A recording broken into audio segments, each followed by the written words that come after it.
What's going on, you guys? It's your girl, Ahriel Nari, and I'm here with the ever so talented, multi-dimensional MuhTeyOh! Pleased to be here. Thank you for having me. You're very welcome. Popular Outcast. Yes, that's what they call me. Yeah, that's your social media handle. Yes. We're gonna plug that in right now. Popular Outcast on all platforms. That name is an oxymoron. It is. Tell me what that means. For me, I think at the time I was working on, I think my second little mixtape, EP, whatever you want to call it.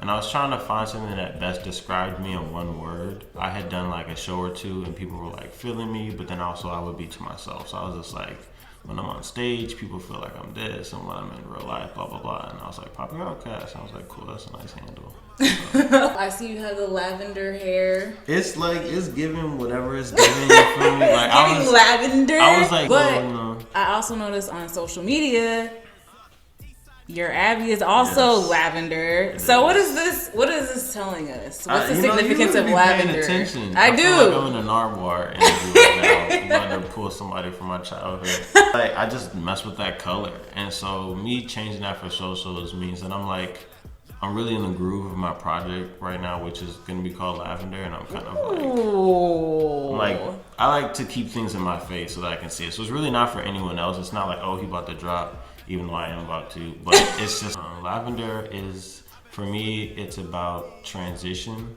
That's why I like the color. For me, it looks bright, but it also has dark undertones, so you never know what it could be. So yeah, Lavender for me means transition. So for me, a lot of the music that I've been working on has been kind of, I've been having breakthroughs musically. Okay, so let me just say real quick. So like, obviously if you look at the color lavender, you're gonna assume it's this type of vibe or something. But like for me, with the duality, I wanted to draw you in and show you other things too. Cause it's just like, oh, you think that it's gonna be this, but actually it's this.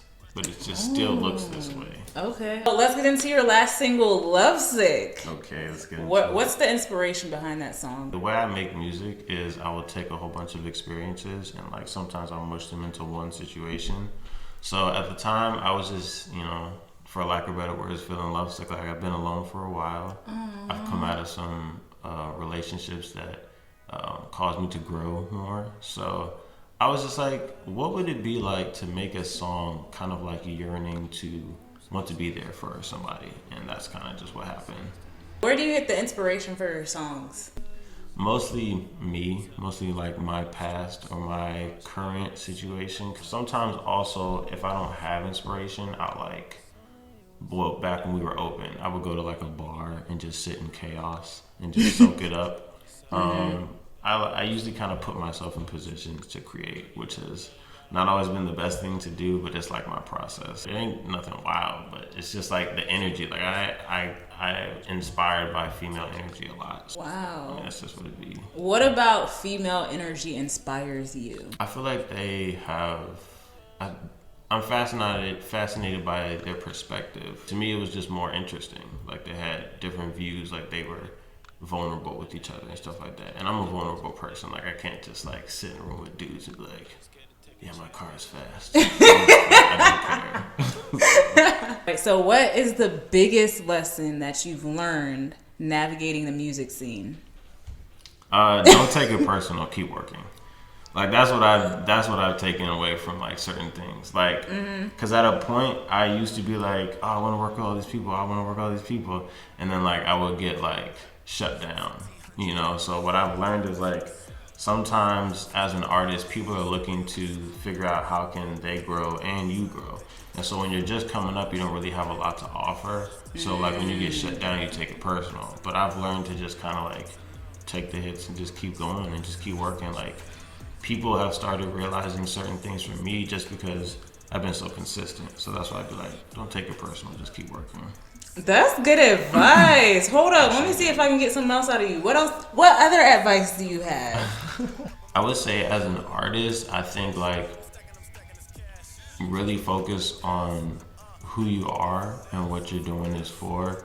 because like a lot of people just want to look cool. They want to have chains and they want to have the best of this, but like a lot of artists don't have like knowledge of self. Or like they don't know like what their identity is. So I feel like that's like very important. Because people are invested with you because of you.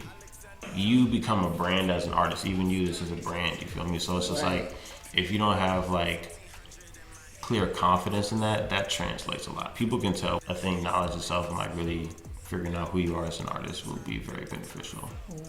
So let's talk about self-care. Okay, let's talk about it. What do you do to take care of yourself? What I have gotten into is a couple of my friends started businesses during COVID, like let's plug them. Candles. PG Culture, Pretty Girl Culture. And they make like candles and like body icing and like scrubs. What is body icing? It's amazing. You know, it's like a moisturizer too. So you do the scrub, then you put like the face stuff on right after you get out the shower. It's like life changing. I'll be getting manicures too. You know, taking care of myself. And the ladies was like, "Oh, you take good care of your hands, your feet." I was like, "Oh, I appreciate it." I just be like, "Dang, women be like getting pampered out this joint."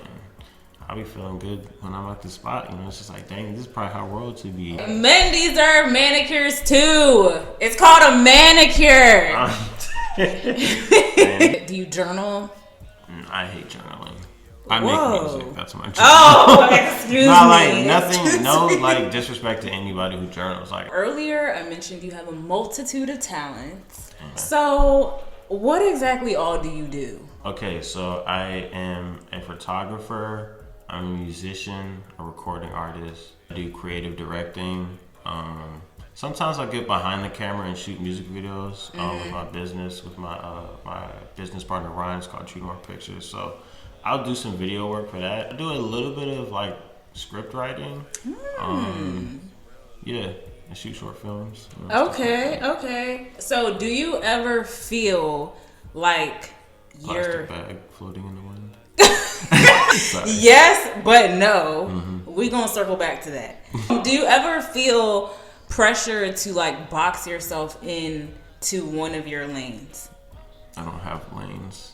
I'm on the highway. It's so different directions we can go. Anybody will tell you I've never seen the inside of a box. I refuse. You feel me? Like if I wanted to wake up tomorrow and be a puppeteer, that's what I'm gonna do. You feel me? And I'm gonna be really good at it too. So. And I'm gonna support. One thing that I really appreciate about you is that you understand the importance of community. You mentioned your squad, Laid Gang. Introduce us to them. Laid is an acronym. It's life at its dopest. Oh, okay. Laid Gang, them the folks. You feel me? You have me, of course. Ryan, aka Young Buffoon, Lil Rocket. You got Casey ASSO, K Cosmo. He's a rapper. Tessa the Finessa, you feel me? So it's us right now working on like the forefront of things, especially just dropping the film. Where in that we had other creative friends that we collabed with for that. Y'all dropped that super dope short film. I've been waiting to talk about it this whole time. It's called A Film About Life. It is. Let's get into it. Okay, so what was you guys' thinking behind making this short film? The idea was brought to us by Ryan. He's my business partner. He's the head videographer. He does most of the video work. He was like, "Y'all, we're in the house. It's COVID. We should make a film." He and I came together and talked about it a little bit, and we were like, "We should just make this like a bunch of dope, like a day in the life almost, but like cinematically." Sorry, I turned to Darth Vader there. We decided to do like more of a aesthetic film rather than like dialogue based driven, because we were just working with what we had at the time. We were like, let's just make something that looks like really tough. So, and it did. Okay, what was your favorite part in the movie? My favorite I'm calling it a movie now, I don't care. I mean, hey. My favorite part was probably like, well, dialogue wise is Dragonland. Yes! I want to talk about... Let's talk about it. I got a bone to pick with you specifically, because why are you telling him? Okay, so if y'all have not watched the short film, the man was talking about if you believe in dragons. And so it was all this back and forth talking about like, I don't believe in dragons because I don't see them. And he was like, well, what about Jesus? And this man gonna shut him down like, yo, what are you talking about? And First of all, that wasn't me. So that's how you can tell she didn't watch the film. Because the guy who walked on camera and said, what are you talking about, was Kale, shot by Kale. That's who that was. And then I concurred later that you can't really see a dragon. But then later I also had said that I did see a dragon. And Kale also debunked that and said a dragonfly. So he's the villain of this story. I guess. I really liked that part because Yeah, I felt cool. like it was deep. It was kind of like it created some type of like, it's okay to believe in what you can't see. But if not that, I like the scene after that, the wrap it up montage, like seeing all those clips that we had for a while too. The film got selected into a film festival. Which one? I don't know why. Actually, my hometown, Laurel. Really? Yeah, Are you gonna submit it to more places? Please do. I've submitted it to so many places. Good. It's ridiculous. What are you gonna do next? That's a great question. There's actually another film we're working on. Right now. Well, the film I can talk about is Lavender. A film about a boy. The boy is me. I'm the boy. I am the boy. I play a character called Lucas. It's really kind of like a story about maybe my life as a creative and like navigating just being so into it, and then also just like trying to be in like a relationship or like people trying to like work you over and stuff. So it's gonna be more dialogue driven. Okay. It's definitely not gonna be just visual. So it's gonna be more of like a movie, I guess. So is this related to the EP? The EP will score it. Okay. And we'll have other music in camp, but also it'll be music from Lavender, and then it'll also just be music that I have. When can we expect that one to come out? Oh shoot, I don't know. I actually can't even tell you. We literally just started shooting it about a week ago. So do you have any questions for me? I actually do have a question. How do you feel about Nutella? The food or spread? Yeah, the spread. I want to like Nutella more than I do. Mm-hmm. It's just like too much for me sometimes. You know it's what? like discount chocolate. It's like it's bootleg chocolate. Great value chocolate. You know what I'm saying? I feel like they're selling false dreams. Man, do you have something you need to get off your chest? Like, no, I'm just saying. Plug yourself one last time for the people. Yo, my name is MuhTeyOh. That's MuhTeyOh. And you can find me everywhere on social media as Popular Outcast. That's POPULROUTCAST. All right, you guys, that's it for us today. Thank you, MuhTeyOh, for sitting down with me. It's better than standing. Thank you for having me. Anyway, we'll see you guys next time. And if you're watching this, you're enough just the way you are. All right, see you next time. Peace.